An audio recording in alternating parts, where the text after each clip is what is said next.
Estamos começando mais um episódio do nosso Pode Nascer e Crescer da primeira temporada, que é Quem Faz Nascer e Crescer, onde a gente vai conhecer um pouco mais sobre as histórias, trajetórias e os propósitos dos nossos profissionais aqui da equipe. E hoje a gente está realmente com uma equipe que faz parte da equipe, que é a equipe plena. Elas são fonoaudiólogas, audiologistas e ainda assim cada uma num segmento muito específico dentro da audiologia, e vocês vão conhecer um pouco mais sobre esse trabalho incrível que elas desenvolvem e que para nós aqui faz toda a diferença, porque a gente não consegue falar sobre desenvolvimento infantil, sobre qualidade de vida de um ser humano sem falar sobre audição. Então, para a gente aqui, elas fazem toda a diferença na equipe, fazem toda a diferença nesse processo de acompanhamento, de reabilitação infantil, além delas atenderem também público adulto. E vocês vão poder conhecer um pouquinho mais sobre essas grandes parceiras da Nascer e Crescer. E então, meninas, eu queria que vocês contassem um pouco, cada uma, quem são vocês, além da fonoaudiologia, além da profissão? Eu sou a Camila Aiello, sou fonoaudióloga formada pela USP, sou mãe de dois e eu acho incrível o quanto a fonoaudiologia me impactou como mãe, o quanto eu sou uma mãe melhor por ser fonoaudióloga e quanto eu sou uma fonoaudióloga melhor depois de ser mãe, o quanto eles me ensinaram. Eu sou a Júlia Zabel, também sou fonoaudióloga formada pela USP e além da profissão, também sou mãe, né, que é a maravilha, né, da vida, não tem nem explicação, né, esse amor. E o quanto também ser mãe interferiu nessa empatia com os nossos pacientes, em especial as nossas crianças, e o quanto elas também contribuem, né, para o meu crescimento pessoal. Também sou atleta, amo esporte, né, É então mais essa uma sou eu. corredora, corre. Sim. Exato. Eu sou a Letícia, eu também sou fonoaudióloga, audiologista e além, né, da profissão, eu também sou pesquisadora. Atualmente eu estou no doutorado e como hobby aí eu sou uma pessoa que gosta muito de viajar e de criar boas memórias aí com a minha família. Você é crossfiteira também, né? Também. Gente, eu voltei pra academia pra fazer parte da Vamos, equipe. né? Nós. Vamos, né, Camila? Esse povo atleta. Gente, eu queria que vocês contassem um pouquinho também como foi essa escolha, como é que vocês chegaram na fonoaudiologia e os caminhos que vocês trilharam aí também na formação como audiologistas, como é que vocês percorreram aí essa jornada até aqui? É um desafio, né? A gente escolher a profissão tão novinha. E eu sempre pesei o que eu gostava de fazer, o que me trazia felicidade. E nessa escolha, juntar a comunicação com o cuidado, foi na fonoaudiologia que eu encontrei a junção dessas duas funções. Eu também, né, desde criança sempre fui apaixonada pelo cuidado, né, o cuidado com o próximo, até pelos valores, pela família. E eu sempre soube que queria algo na reabilitação, né? E inicialmente pensei, né, que eu tinha uma amiga que trabalhava na área da fonoaudiologia, na parte hospitalar, na disfagia. Então entrei na faculdade por isso, mas na faculdade mudei, né, o meu foco, na verdade, e me apaixonei pela audiologia. Fui pro outro lugar. Depois que eu conheci o implante coclear. Então, quando eu vi e tive essa experiência na graduação, eu me apaixonei e sabia que era isso que eu queria pro resto da vida, né? Então, foi aí que eu busquei todos os meus objetivos, metas e sonhos. A fono, ela surgiu pra mim assim como uma coisa muito nova. Eu não tinha contato com a profissão, com nenhum profissional, nada. E só que assim, o que eu sabia? Que eu queria uma profissão que me permitisse ajudar as pessoas, mudar a vida das pessoas de alguma forma. E aí a fonoaudiologia veio numa feira de profissões e a gente foi seguindo, né, graduação, residência, então você vai seguindo e hoje eu tô assim totalmente na audiologia e apaixonada por essa área. Muito legal. E aqui as meninas se dividem muito bem, né? Mesmo sendo todas voltadas, né, para essa especialidade de audiologia, cada uma tem uma função nesse processo de avaliação, diagnóstico e intervenção, né, e reabilitação. E aí E todas elas são muito dedicadas a estudar, a se especializar. Eu acho que todas vocês são mestras, não são? Sim. Todas têm mestrado pela USP também, a Lê tá no doutorado. Você chegou a finalizei ter doutorado também, né, Ju? Sim. E eu queria que vocês contassem um pouquinho como é que vocês se distribuem, né, com relação às demandas. Então, a Cá fica muito com a parte de diagnóstico, também processamento auditivo. Conta um pouquinho. Vocês três, cada uma, o que vocês direcionam aí. Então, dentro da nossa equipe, da equipe plena, a gente se dividiu, na verdade, sim, mas se apoia e se ajuda mutuamente o tempo todo, né? Isso. Porque o processo de intervenção, ele é tudo, né? Então, depende do diagnóstico, um diagnóstico diferencial, um processo investigativo, né?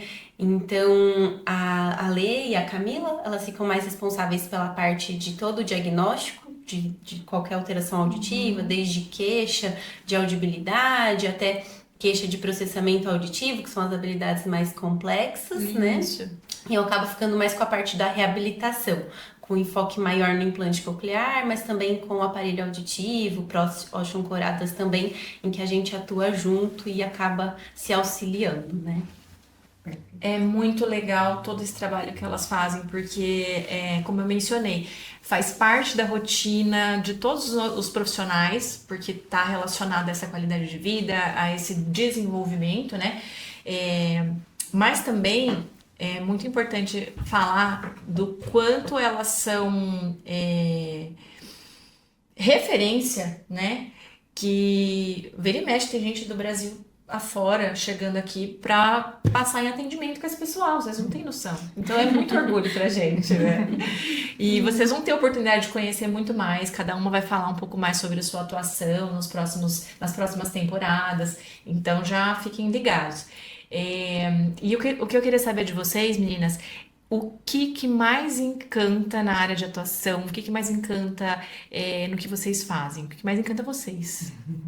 São muitas coisas, né? Mas essa pergunta me traz, assim, aquele prazer de atender um bebê de dias que chega para uma avaliação, né, para um teste da orelhinha, e nessa troca entre um paciente e outro, entra um paciente de 90 e poucos anos. Então, a experiência de atender todas essas faixas etárias é incrível. Sim.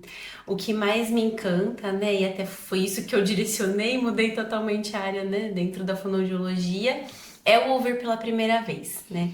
Em especial para as crianças, então é emocionante o momento tanto da criança ouvindo, muitas choram, mas não tem problema, é uma emoção, né? Para a criança é um novo e para a família mais ainda, né? Você saber que o seu filho tá ouvindo a sua voz pela primeira vez, assim, é emocionante, né? E também para os adultos também, claro, idosos, adolescentes, você perdeu um sentido que dá sentido à vida, né? E então você recupera esse sentido. É um momento maravilhoso, né? Não tem nem como descrever. Ai, que saco! Bom, Vamos chorar aqui! Então vocês já vão vendo tudo que tem pela frente, porque a gente vai saber muito sobre todas essas vivências, essas experiências. Porque realmente era isso que eu estava tentando passar para vocês, o que a gente vivencia aqui, né? O que cada profissional vivencia, mas que a gente acaba presenciando. É muito maravilhoso. Assim, é divino. E é isso aí.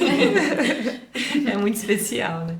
E você, Lê? Acho que a Ju falou bastante, na verdade. Mas eu acho que é isso, né? Você, pelo menos, né, na nossa parte, por meio de um diagnóstico, você poder dar oportunidade para essa pessoa voltar para o mundo dos sons, né, e poder se comunicar com as pessoas que ela ama. Eu acho que isso não tem preço. Eu acho que Conseguir nessa intervenção precoce, né, Lê? A gente conseguir desde o diagnóstico isso, então lutar pela melhor reabilitação mesmo dos nossos pacientes. Acho que é bem o que você falou mesmo, né? Tanto descobrir esse sentido, mas também quando se perde, você conseguir novamente, né? Devolver esse sentido. É incrível mesmo. Na área da saúde a gente tem muitos mitos, né? E eu tenho certeza que para vocês também, na área da audiologia, devem ter muitos, mas existe algum específico que vocês gostariam de desconstruir? Tem um que é muito comum, Rafa, que as pessoas elas acham que só idoso tem perda auditiva. É verdade. Elas associam muito a perda Muito auditiva boa. só a idoso. Mas assim, a perda auditiva, como a Ju falou, né? Quando chega um bebezinho com uma perda auditiva, então a perda ela pode acometer todas as idades. Então, desde um bebê recém-nascido, uma criança em idade escolar, um adulto. Por isso que é tão importante a gente fazer o acompanhamento e a avaliação da função auditiva dessa criança, desse bebê, em todas as fases da vida dele, né? Em todos os momentos, para que a gente consiga identificar justamente quando essa alteração vir a aparecer, tá? Mas esse é um mito, assim, que tem bastante. É As pessoas verdade. acham. De achar que não precisa Exato. acompanhamento audiológico, né? Sim. Eu acho que é assim como a gente vai no oftalmologista e faz acompanhamento regular, é a mesma coisa, né? Com avaliação audiológica, né? Exato. Muito Muitas bom, vezes é os verdade. pacientes nos procuram quando já tem uma queixa significativa instalada, né? Então, muitas vezes a queixa vem da família. Esse cuidado, essa prevenção, ela é mais difícil de acontecer. Com certeza. Essa é uma boa desconstrução. É. E o que as famílias normalmente não sabem sobre o trabalho de vocês, que vocês sentem assim? A gente percebe que muitas vezes as famílias elas chegam só para um exame. Então assim, eu vim avaliar a audição. E aí acho que é um exame só, é audiometria e define tudo, né? E na verdade não é isso. Então o processo de avaliação, diagnóstico e também de intervenção é um processo investigativo. É bem assim, de detetive mesmo. A gente tem que investigar a história daquele paciente. Eu lembro até quando eu defendi o doutorado e uma professora da banca, né, a Bia Novaes, falou, olha, a gente tem que tirar uma foto e enxergar esse retrato. Então, realmente é isso. A gente tem que ver o que está por trás da foto, o que está dentro da foto e não é só o exame. É todo o contexto, né? Então, acho que isso que as famílias às vezes não entendem. Porque às vezes ela fala, mas uma vez deu esse resultado, o outro, eu tenho que fazer isso. Não. A gente tem que fazer todo esse acompanhamento completo do paciente. Realmente uma abordagem centrada no paciente. Entender o contexto dele, o histórico dele, a família dele, a escola da criança, a equipe que ele já passou para outros profissionais e juntar tudo isso com os nossos exames para traçar, sim, um planejamento terapêutico mais assertivo, coerente para aquele caso, para conseguir garantir uma melhor qualidade de vida e uma reabilitação efetiva. Perfeito. Nunca é só um exame, né? Sim, nunca é Tem só um todo exame. Muito bom, Ju.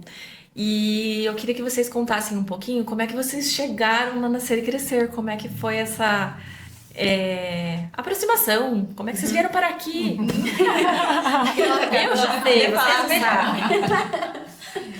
Então, a minha entrada, né, pela porta azul foi como paciente. Então, quando minha bebezinha tinha 1 mês de vida, eu tive essa experiência maravilhosa de ser acolhida, de ver excelência no atendimento. E aí, o momento que nossa equipe precisou mudar de endereço, a gente não queria só uma mudança de endereço, né? A gente buscou isso, que a filosofia da nossa equipe casasse com a equipe que estava vindo ali agregar. Então, o primeiro lugar que nós pensamos foi a Nascer e graças a Deus deu tudo certo e aqui estamos. Eu amo essa Sim. história. Ai, muito especial, né, gente? É o que eu falei, eu acho que as coisas vão acontecendo de modo que tudo vai se encontrando e a gente vai somando cada vez mais e realmente conseguindo ajudar mais pessoas, né? Com os mesmos propósitos. Alcançar, né? Alcançar mais, exatamente. Por fim, eu queria que vocês deixassem uma mensagem, né? O que vocês falariam para as famílias, para as mães que estão assistindo a gente agora, lembrando que vocês vão ter oportunidade de conhecer muito mais sobre o trabalho das meninas ao longo das próximas temporadas. Essa é só a primeira temporada, a gente vai ter muitas ainda, se Deus quiser. E eu queria que vocês contassem, deixassem uma mensagem para essas famílias que estão nos ouvindo. O que vocês gostariam de deixar? Eu acho que é importante a gente falar o quão a família tem um papel essencial em todo o processo do cuidado auditivo. Então, desde observar os sinais, né? Buscar ajuda precocemente quando identifica qualquer pequeno sinal ali, participar do processo de reabilitação. Eu acho que isso faz toda a diferença no resultado da intervenção e no nosso trabalho. Então, a família é o centro ali, é fundamental para que o nosso trabalho também seja de sucesso para aquela criança, para aquela família, para aquele adulto. Acho que eles são o pilar aí. Perfeito!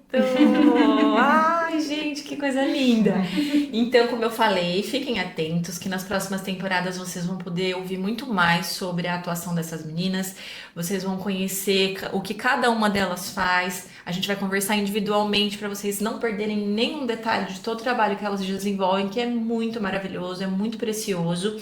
Então, fiquem ligados e vão mandando aí dúvidas, o que vocês gostariam de saber, o que vocês gostariam de entender um pouco mais sobre a audiologia, porque elas vão responder nas próximas temporadas detalhadamente. Então, não percam. Obrigada por vocês acompanharem a gente até aqui. Fiquem ligados nos nossos próximos episódios dessa temporada que está muito especial, onde a gente está conhecendo os nossos profissionais mais a fundo. E não esqueçam de ficar com a gente, porque aqui você pode nascer e crescer.